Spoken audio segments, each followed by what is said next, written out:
Comenzamos, y gracias al trabajo que realiza desde Lima el equipo de gestión cultural de Petroperú, y por supuesto, desde Librería Documenta de Barcelona.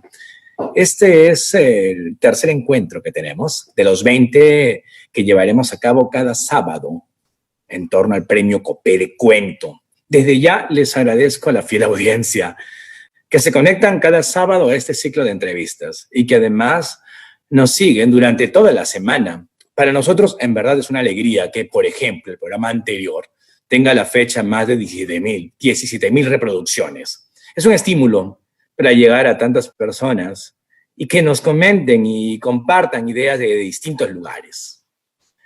Les cuento lo siguiente.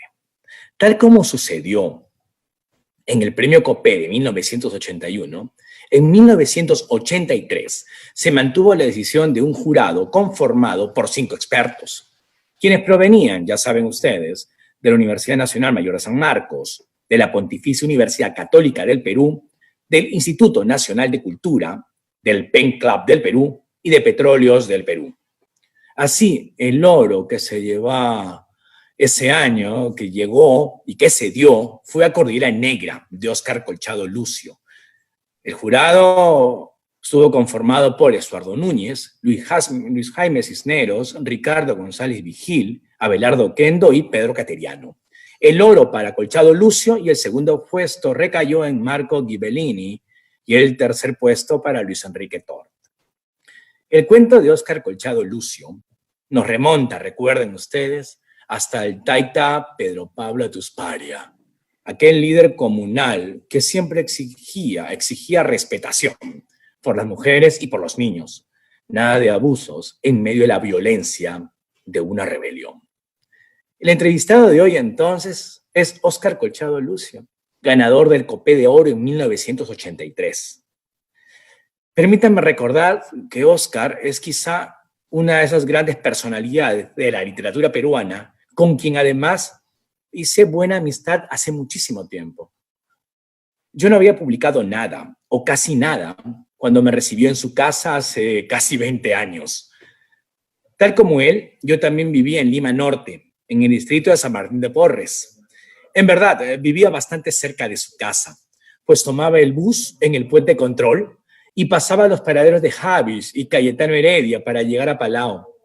Yo era amigo de unas amigas de su hija mayor, de Patricia, y gracias a estas conexiones me senté en su sala a escucharlo hablar de literatura y contarle todas mis incertidumbres literarias. Desde entonces, no hemos dejado de conversar con Óscar, forjando el cariño, a pesar de las intermitencias de nuestros viajes y la distancia física que sobreviene con los años. Para esta tercera edición del programa, entonces, contamos con Óscar Colchado Lucio, quien ganó el premio Copé de Oro en el año 1983 con Cordillera Negra. Óscar, bienvenido. Muchas gracias, Juan Manuel. Encantado de estar esta mañana conversando contigo. Así que un saludo grande a los amigos de Petroperú que han hecho posible este conversatorio. Te agradezco, Óscar. Voy a recordarle a nuestra audiencia un poco de tus pergaminos y remontarnos un poco hacia atrás, que hace justicia a toda tu obra. Primero, que naciste en Ancash en 1947 y vives en Lima, entiendo, desde 1983, año en que justamente ganas el Copé. Óscar, recuerden todos, es novelista, cuentista, poeta. Antes de vivir en Lima, lo hizo en Chimbote, región del Perú que nutre mucho a su literatura y donde dirigió la entrañable revista Alborada. Entre los libros de Óscar, tenemos varios, pero de cuentos destacan Cordillera Negra de 1985, que incluye su cuento ganador del Copé, además de títulos tan emblemáticos como Del mar a la ciudad y La casa del Cerro del Pino, que incluye su cuento ganador del premio Juan Rulfo de Radio Francia Internacional. En el campo específico de los libros para niños y para jóvenes, destaca su saga literaria con el personaje Cholito, que hemos leído todos. Además de títulos como Rayito y La princesa del Médano, Historias de mascotas y Viva Luis Pardo. Entre sus novelas está la muy celebrada Rosa Cuchillo, con que ganó el concurso nacional de novela Federico Villarreal, y la ambiciosa, muy ambiciosa, Hombres de Mar. Colchado Lucio ha recibido una serie de galardones a lo largo de su vida, como el Premio José María Eguren de Poesía, el Premio Nacional de Literatura Infantil y Juvenil, el Premio Nacional de Educación y el Premio Casa de la Literatura Peruana hace 2 años solamente, en reconocimiento a toda su obra. Sin embargo, dicho todo esto, el premiado aquí soy yo, que tengo la oportunidad de conversar otra vez con alguien tan querido como Oscar. Así que nos remontamos, Oscar, a muchísimos años atrás, en Cordillera Negra, y algo que a mí me interesa preguntarte con mucha franqueza y en honor a nuestra amistad. Estás en Chimbote y decides presentarte al Premio Copé de Cuento. ¿Recuerdas cómo fue ese anhelo que seguro transformaste en determinación al buscar tentar este premio que siempre ha sido suculento? Cuéntanos, por favor. Sí, claro. Fueron 2 motivaciones grandes las que me impulsaron a participar en la tercera versión del Premio Copé. Uno, que los 2 ganadores anteriores eran gente de prestigio nacional e internacional. Washington Delgado, gran poeta, excelente crítico literario y profesor sanmarquino. Julio Ortega, igualmente. En ese entonces Julio Ortega ocupaba casi todos los periódicos que llevaban crítica literaria, y también un autor polifacético, autor de poemas, de poemarios, de libros de narraciones, de teatro, y naturalmente la crítica literaria, que es su fuerte, ¿no? Su fuerte. Y la otra razón que me impulsó a participar en el COPE fue el hecho de que yo ya había sido finalista en las 2 versiones anteriores. En la de Washington, en el 79, sí, con un cuento que se llama Isla Blanca y que está ambientado en el puerto de Chimbote. Sí. Y el año el 81 quedé con El Águila de Pachagojo, que es un cuento mágico, del realismo mágico, que ocurre, en Ancash también, y que está en mi libro Cordillera Negra. Entonces, por todo eso, yo tenía muchas ganas de ganar el Premio Copé de 1983. Querido Oscar, gracias primero por remontarnos a aquello.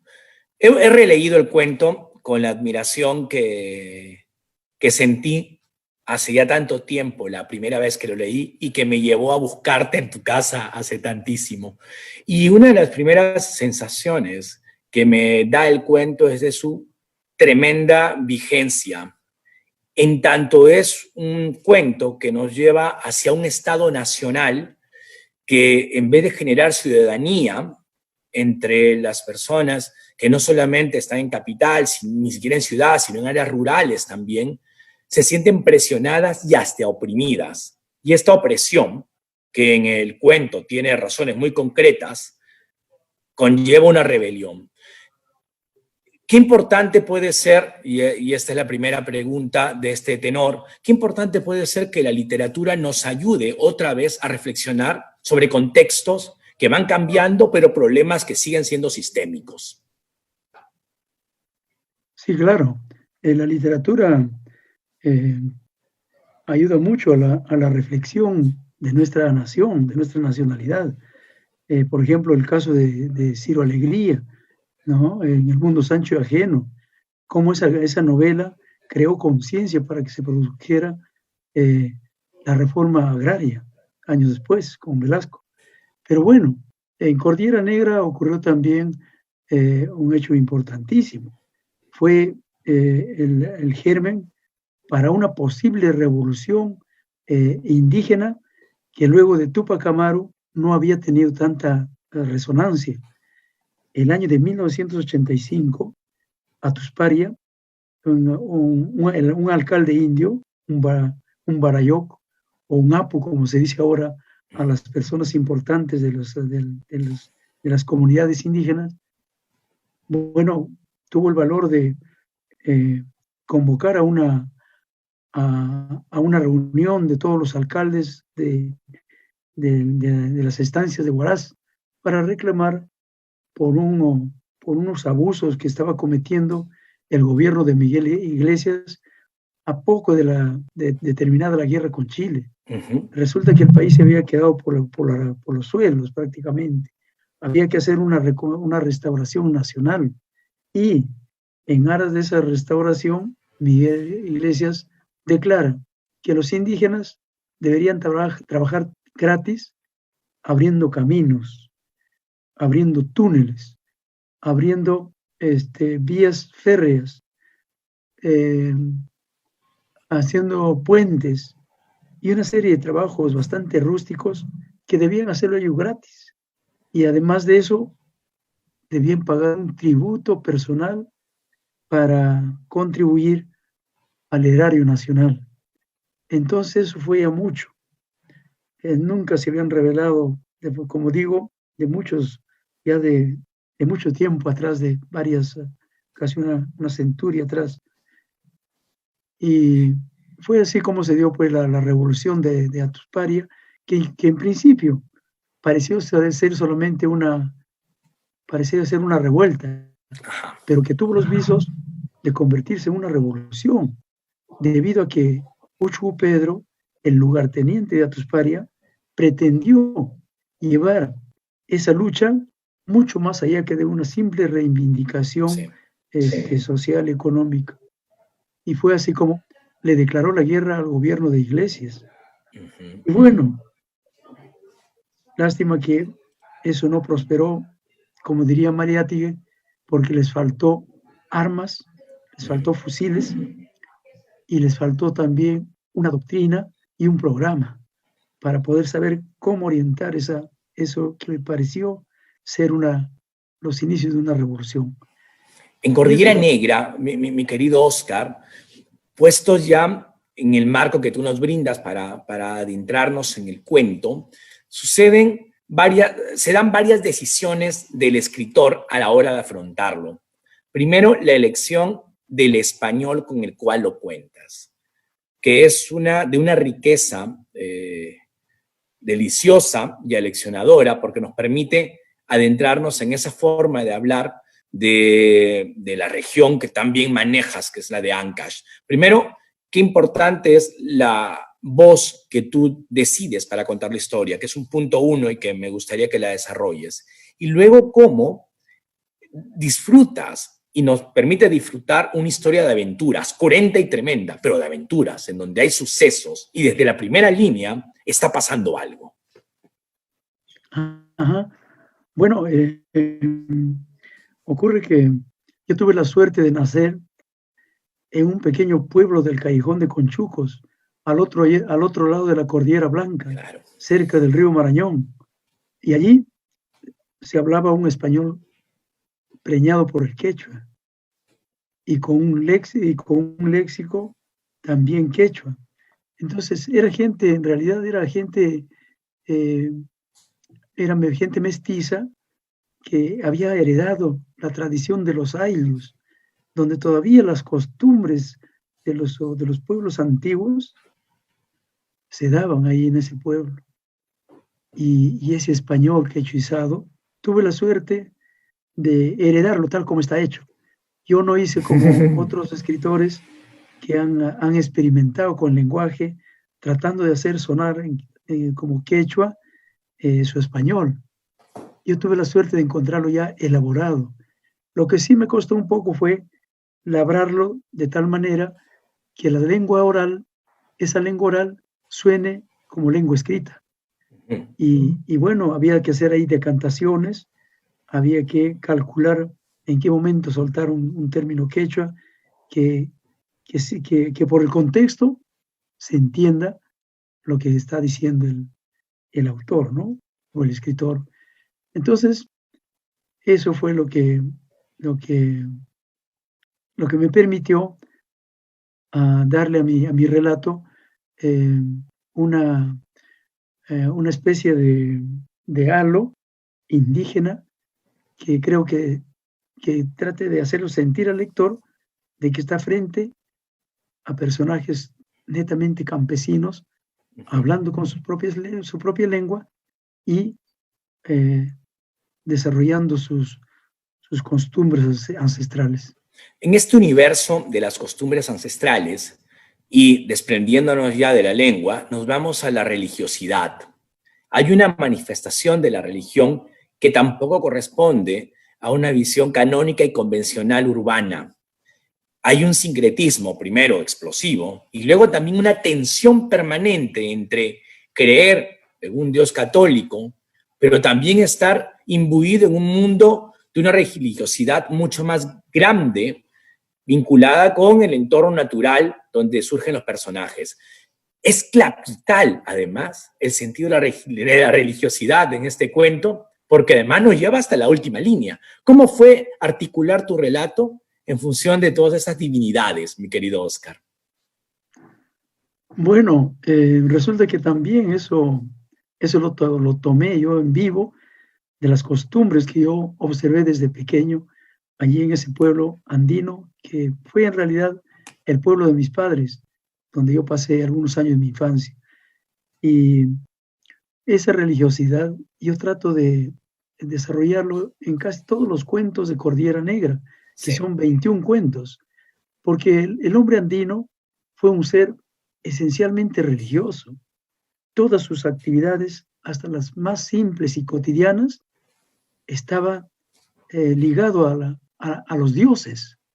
Si levantaban un templo, ese templo tenía que tener la puerta orientada hacia la salida del sol. Eh, a la hora de iniciar sus labores agrícolas, masticaban la hoja de coca y luego los huesitos lo ofrendaban al sol, alzaban eso y lo ofrendaban al sol para empezar a trabajar. Y no es eso cosa ya de antaño. En estos mismos tiempos existen todavía esas creencias mágicos religiosas, sincretizadas, sí, por la religión cristiana. Y ahí van. Pero siempre el hombre andino mantiene su esencia, porque cuando reza a la Virgen María, en realidad está rezando a la Pachamama, a la Madre Tierra. Y así, a los dioses que lo vemos nosotros, a Taita Shanti, Santiago. A Santiago, por ejemplo, es el trueno. Es el trueno reventando, reventando digamos, el arma española, etc. Claro. El arma de los fusiles de ese entonces que utilizaban los blancos, ¿no? Mi querido Oscar, una cuestión que surge de lo que tú me cuentas, y es que tenemos ya la lengua con la cual trabajas el relato, la religiosidad que es transversal a la historia, pero también tenemos obviamente los hechos de armas de este levantamiento. Y un momento clave para quien va leyendo el cuento y quienes nos están siguiendo en el programa verán que habrá un enlace de Petroperú para que se descarguen el cuento y lo puedan releer. Vuelvo. Uno descubre un hecho tremendo, y es que este levantamiento de gran caudal indígena, por un lado, está defendiendo un conjunto de valores y también de necesidades territoriales y de sobrevivencia, y por el otro bando, los que están peleando y han sido enviados a luchar son ex esclavos o extranjeros traídos de China para las haciendas. Y entonces hay un momento en el cuento que uno siente el estremecimiento de luchar los pobres contra los pobres, desangrándose entre sí. Sí, efectivamente. Los olvidados de siempre. En este caso, los chinos y los negros que trabajaban en las haciendas costeñas fueron reclutados para pelear contra los indígenas. Y entonces en el cuento se ve cómo los chinos, los negros, tratan de abusar también de las mujeres indias. Se olvidan de que están peleando y buscan llevarlas hacia las casas y encerrarlas, ¿no? Entonces, es una pelea efectivamente del pueblo pobre, ¿no? Porque los soldados mismos eran campesinos, sí. y obligados tenían que luchar contra una masa indígena que también con poquísimas armas, ¿no? Disponían de pocas escopetas, la gente de Atusparia, sí. y mayormente esa cosa de resaltar acá la presencia de la mujer luchando. Ella es dice ahí en el cuento, la mujer es milcado piedras. Milcado quiere decir que en la falda recogían piedras y ahí ellas también tiraban al enemigo. Y luego utilizaban ondas. Uchu Pedro amarraba, como él era un minero experimentado, sí, agarraba cartucho de dinamita a una piedra y con su onda avanzaba al otro lado. Y bueno, con rejones, con machetes, esas eran sus armas. Y por eso es que fueron derrotados, porque siempre las guerras han sido ganadas por gente bien armada, así sean pocos. La mayoría de indios ahí murieron. Resaltabas hace un instante la figura de la mujer en el cuento Cordillera Negra. Y es que tal vez una de las escenas más estremecedoras y a la vez aleccionadoras sobre lo que implica un conflicto bélico es la escena en la cual una mujer se presta a la estrategia de captura de los enemigos. Y es ahí donde hay una serie de emboscadas. Es una gran escena, primero en el plano literario, luego por la destreza narrativa y por la tensión con que la cuentas. Pero por otro lado también nos lleva a preguntarnos cómo son esa serie de personajes que hacen posible que un cuento puestos en el relato, sea creíble y nos atrape. No solo está el protagonista, a quien seguiremos hasta el final de la historia, sino una serie de personajes que van apareciendo y que son muchos y que a la vez vamos extrañando porque van quedándose en el camino, porque siguen su propia ruta de vida o porque fallecen en el conflicto. ¿Cómo es la relación con tus personajes, Oscar? Porque tú nos has dejado una serie de personajes entrañables en general en tu obra. Ya, sin decir mucho, Rosa Cuchillo, ¿cómo es tu relación con ellos? Esa siempre ha sido una relación muy estrecha. Yo siempre he estado vinculado al mundo andino, ya sea por mis parientes que venían desde los Andes a visitarme a Chimbote, o también por los migrantes andinos que superpoblaban el puerto de Chimbote en tiempos del boom pesquero. Y también la gran relación que yo tuve cuando viajé a trabajar como profesor en un pueblecito pequeñísimo de la Cordillera Negra. ¿Dónde? ¿Te Ese pueblo acuerdas? se llama Rayán y Ryan. pertenece al distrito Cáceres del Perú. Muy bien. Las alturas de Jimbe, debes haber oído de Jimbe.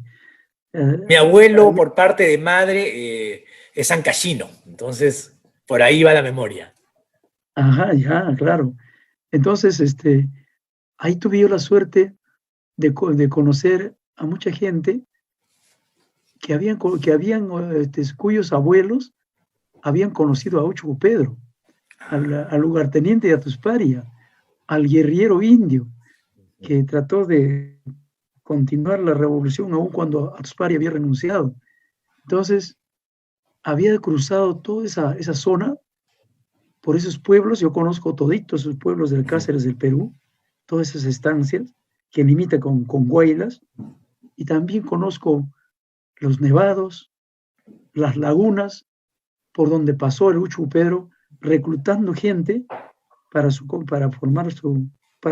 seguir eh, teniendo un contingente que le permita eh, enfrentar a las fuerzas de Miguel Iglesias. Y bueno, esa relación tan cercana que yo he tenido con los indígenas, ¿no? Primero en la infancia y luego ya en mi juventud, donde viví ahí varios años con gente quechua hablante, y aprendí sus costumbres. Me invitaban a pasar unos días, a veces en sus chacras, me invitaban a comer, asistía a sus fiestas. He estado yo muy compenetrado con esa gente, ¿no? O con mi gente, y bueno, eh, eso me ha permitido revelar quizás con cierta veracidad los comportamientos y modos de ser de esos personajes campesinos. Querido Oscar, aprovechando tu rememorar el tiempo de profesor y tu tanto andar en los Andes del Perú, me importaría dejar un momento más Cordillera Negra y reivindicar un hecho que me parece clave. Creo que tú eres uno de los escritores, de los más respetados que tenemos, entre tantos que respetamos y apreciamos, que más han hecho por darle personalidad propia, nivel y dimensión a la literatura hecha para niños. Y es que tu obra avanza muy parejamente una literatura hecha para el público general y también una literatura enfocada en los lectores en formación. ¿Cuál es tu motivación e impulso para emprender tantas ficciones dedicadas a ese público específico, joven y a veces infantil? Bueno, yo tengo un objetivo, siempre me lo tracé desde que tuve conciencia de mi labor de escritor, y es la de hacer conocer a nuestro pueblo todas las, eh, todos los valores de una cultura ancestral que debe ser conocida y tal vez rescatada, porque eso es nuestro país, está en el mundo andino toda nuestra identidad cultural, nacional. Y bueno, ese fue el motivo para yo tratar de incluso extender mi, eh, esa motivación que yo tenía hacia los niños, porque los niños son justamente las personas donde podía calar más un mensaje como el que yo quería insuflarlos. Y que fue por eso que me decidí a hacer literatura infantil.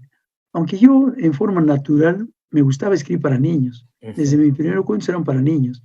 Pero yo lo orienté ya para rescatar nuestra mitología andina, empezando por nuestra mitología que es tan rica, una de las mitologías más ricas del mundo, diría yo, porque nosotros tenemos mitos en la costa peruana, dioses, semidioses, seres mágicos maravillosos, tenemos en la sierra y más aún tenemos en la Amazonía.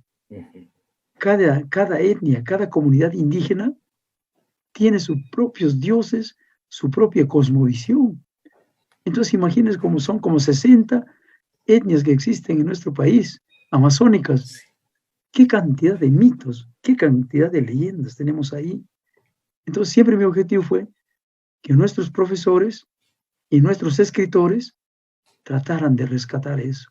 Porque habíamos estado de espaldas varios siglos, a todo lo que acontece, a algo que es está en nuestras raíces. Porque quienes nos conquistaron, para ellos, la literatura oral, por ejemplo, era una literatura de salvajes, una literatura de incultos, de gente que no merecía aprenderlo.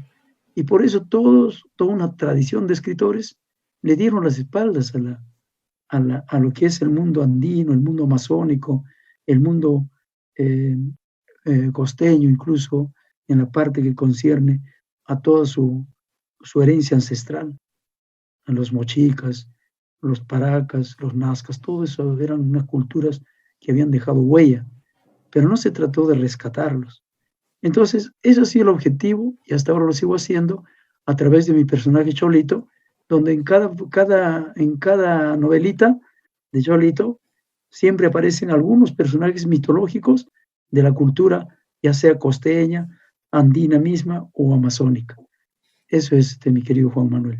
Querido Oscar, y ya antes de despedirnos y agradecerte tu tiempo, imaginando además que son días dentro de todo lo que se puede, gratísimos en ese Chaclacayo tan entrañable donde estás, a mí me lleva a recordar algo extra, lo último que has referido, y es que cuando uno lee Cordillera Negra y quienes nos escuchan en esta entrevista volverán al cuento por el link que encontrarán en el Facebook del Centro Cultural Petroperú, pues descubrirán conmigo y se acordarán conmigo que el cuento Cordillera Negra tiene una sonoridad legendaria, nos hace pensar en leyenda, porque todo este relato también tiene un correlato con una piedra que cura el mal del corazón en el sitio de Tanyán.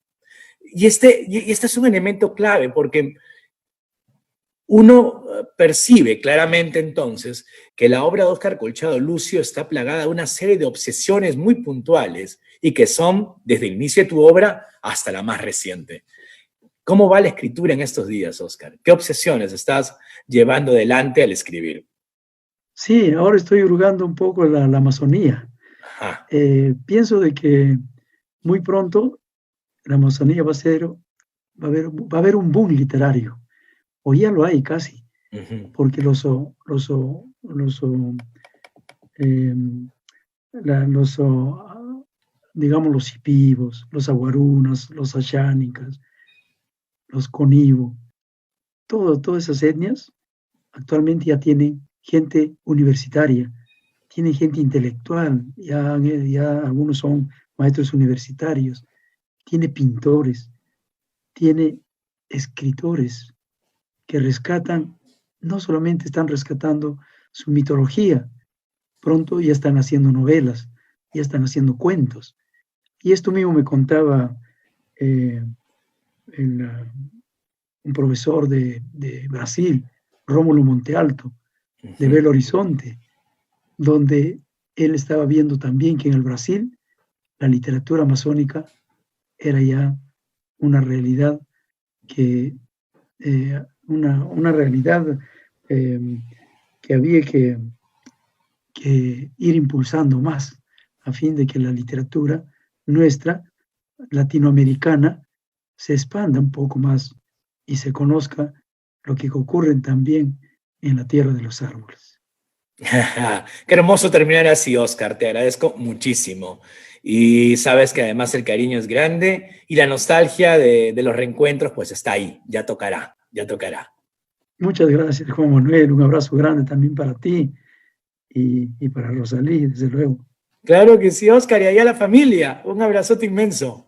Gracias, gracias. Gracias a ti. Igualmente. Pues bien, pues bien. Ya hemos conversado con Óscar Colchado Lucio y hemos hablado del cuento Cordillera Negra. Pero hay comentarios a este cuento. Y los comentarios estarán a cargo de una gran amiga de Barcelona, Sonia Rico. A Sonia la conocí en Casa América Cataluña, en un ciclo de conversatorios en torno a la relación epistolar de escritores latinoamericanos. Sin embargo, nuestra amistad se forjó de manera definitiva por un acto de indisciplina que llevé a cabo yo. El año pasado se cumplían los 90 años de nacimiento de Julio Ramón Ribeiro y 25 de su muerte.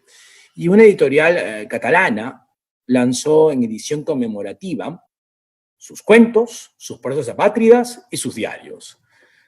Y entonces yo fui recorriendo librerías de Barcelona, no solo para ver los libros, sino para mover los libros de sitio. Lo que hacía yo era sacar de los estantes, del fondo, los ejemplares de prosas apátridas o de la palabra del mudo y los ponía en las partes superiores de las mesas para que algún visitante de la librería tal o cual pudiera darse con un autor peruano clásico y emblemático. Así que durante varios días, la verdad, durante un par de semanas, recorría librerías de Barcelona saboteando el orden convencional, alfabético y obviamente administrativo, de los estantes para poder poner bajo mejores luces a Ribeiro. Esta anécdota que la conoce Sonia Rico la convenció de que yo era el cómplice para algunas aventuras literarias que hemos llevado a cabo aquí. Pues, ¿quién es ella? Sonia Rico es psicóloga, es escritora y coach transformacional. Publicó su primera novela Entre suelo e izquierda en 2018 con la editorial La Vocal de Lis y en 2019 un libro de relatos Ácidos bajo el mismo sello. Para cuando pase la crisis del COVID-19, está proyectada la publicación de su segunda novela, La Casita de Cristal. Sonia coordina el Club de Lectura Feminista justamente en esta librería, en Documenta de Barcelona, y dirige un proyecto hermoso llamado Una línea cada día, con el cual ayuda a otras personas a iniciarse en escritura. Ojo, Sonia además es grafóloga. Vamos con el video.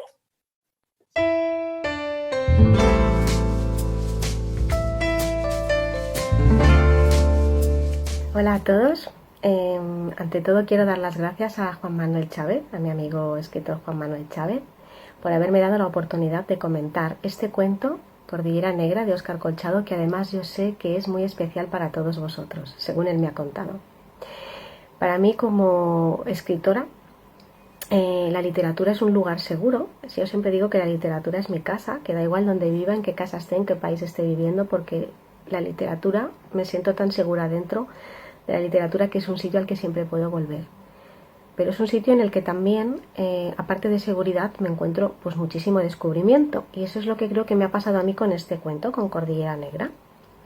¿Qué he descubierto? Pues lo primero que he descubierto es la Cordillera Negra, porque yo nunca he estado en el Perú. Entonces, bueno, pues claro, me he visto buscando en internet esa herramienta fabulosa que tenemos, la Cordillera Negra. He visto vídeos, he podido acercarme un poco físicamente, entre comillas, a ese lugar. Lo he puesto en contraposición con la Cordillera Blanca, me he situado. Luego confieso varias lecturas, porque ¿qué me ha pasado como lectora, escritora española? Me ha pasado que había palabras que no conocía, que me eran totalmente desconocidas, muchas las he podido intuir por el relato, pero otras he tenido que bueno, pues hacer un poquito más de búsqueda e intentar informarme mejor para llegar a una mejor comprensión de ese relato, que si no se me hacía a mí como española un poco más complicado. He descubierto también mucha pasión y he descubierto sobre todo algo que me entusiasma, que es un personaje, porque ahí está Pedro Atusparia en esa rebelión de 1885, desconocida también por mí, esa parte de la historia del Perú, y me ha acercado a investigar un poco más también y a descubrir toda la cosmovisión que tiene el hombre andino, que para mí también, al ser española, pues bueno, no sé, no estoy tan cercana a eso, ¿no? Y me ha parecido Pedro un personaje tan fascinante por lo luchador que es. Y claro, mi mente también de lectora y de escritora española automáticamente se ha ido a relacionarlo con un mito y con un personaje de la literatura universal, que en este caso viene de España, como no, y es Don Quijote de la Mancha. Y yo los he puesto ahí a los dos ahí en contraposición, a Pedro y a Don Quijote, porque ¿acaso no son los dos idealistas? Porque tenemos que Don Quijote también, como sabéis, era un hombre que, bueno, muchos le tomaban por loco, pero tenía unos momentos de lucidez tremendos.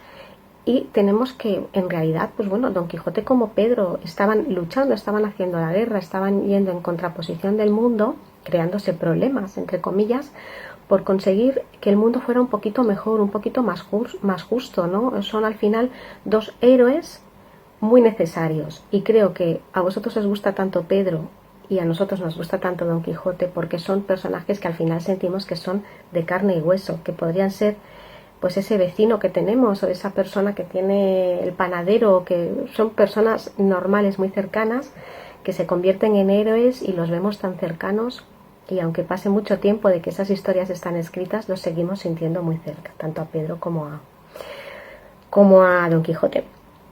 Entonces, bueno, os dejo aquí con mis reflexiones, lo que me ha suscitado este cuento. Y bueno, pues os mando un beso muy grande a todos.